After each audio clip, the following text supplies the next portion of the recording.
Chapter 8. And God remembered Noah, and every living thing, and all the cattle that was with him in the ark.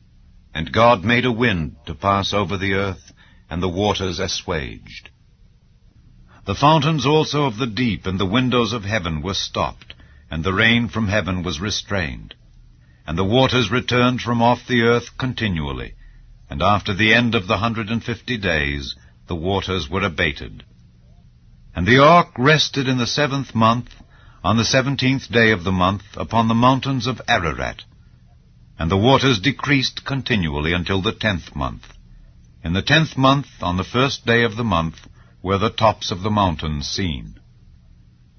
And it came to pass at the end of 40 days, that Noah opened the window of the ark which he had made, and he sent forth a raven, which went forth to and fro until the waters were dried up from off the earth.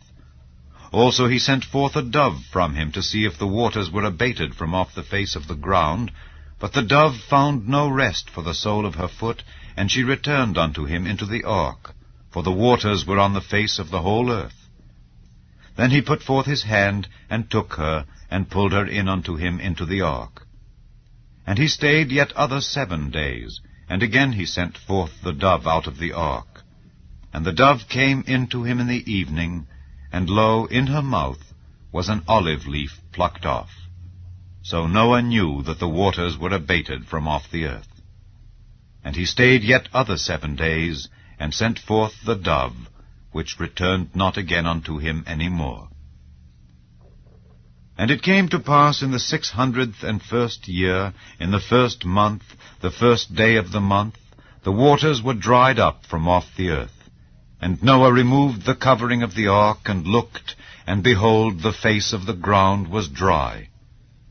And in the 2nd month, on the 27th day of the month, was the earth dried. And God spake unto Noah, saying, Go forth of the ark, thou and thy wife, and thy sons' wives with thee. Bring forth with thee every living thing that is with thee of all flesh, both of fowl and of cattle, and of every creeping thing that creepeth upon the earth, that they may breed abundantly in the earth, and be fruitful, and multiply upon the earth. And Noah went forth, and his sons, and his wife, and his sons' wives with him.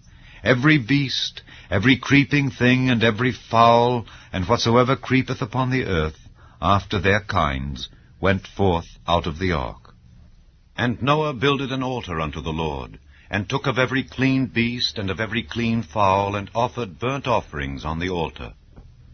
And the Lord smelled a sweet savour, and the Lord said in his heart, I will not again curse the ground any more for man's sake, for the imagination of man's heart is evil from his youth. Neither will I again smite any more everything living, as I have done. While the earth remaineth, seed time and harvest, and cold and heat, and summer and winter, and day and night shall not cease.